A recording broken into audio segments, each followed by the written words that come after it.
have unelected bureaucrats in charge of things downtown, and yet ceding Article I powers to the executive branch under Elon Musk? Is there not an inconsistency about calling for the elimination of the Department of Education, and yet we've heard from some of your colleagues here this morning, we don't want women be playing sports with men, and aren't you ceding back that power then as it pertains to education if you eliminate the Department of Education? No, look, I got to challenge the premise of the question, Chad. You know me. I'm a fierce advocate and defender of Article I. I mean, look, we are the legislative branch. There's a reason the Founding Fathers put the Congress, the legislative branch, as the first article in the Constitution, and we're going to vigorously defend that. But what's happening right now, I think there's a gross overreaction in the media to what is happening. The executive branch of government in our system has the right to evaluate how executive branch agencies are operating and to ensure that not only the intent of Congress in funding mechanisms, but also the stewardship of precious American taxpayer dollars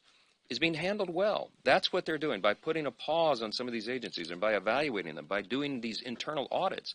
That is a long overdue, much welcome development. That's what the American people demand and deserve. And that's what's happening. So we don't see this as a threat to Article I at all. We see this as an active, engaged, committed executive branch authority doing what the executive branch should do.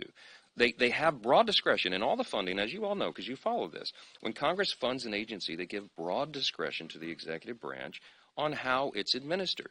They're using that authority right now in a way that hasn't been used in a long time. So it looks radical. It's not. I call it stewardship. I think they're doing right by the American taxpayer, and we support that principle. When it comes to the point of codification and legislation and all the rest, we'll be evaluating all those things. But right now, I think they're acting within the scope of their authority. There's be legal challenges. The courts will have some things to say about this.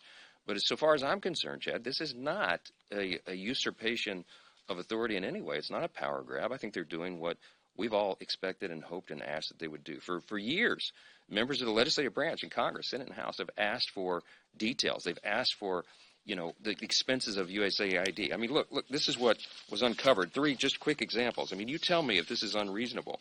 Some of the stuff that the money is being spent on that we didn't even know. Crazy examples that came out. Look, $100 million on initiatives like expanding atheism in Nepal. That's what American taxpayers should be paying for? No way. Transgender operas in Colombia, drag shows in Ecuador? No way.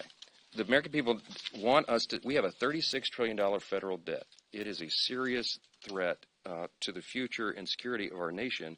We got to spend money better. And if this executive branch and this White House is going to take the initiative to dig in and find those details and expose them, we applaud it. We're all on board. Thanks so much. Thank you. You don't think this is endowment, sir, or both predictions?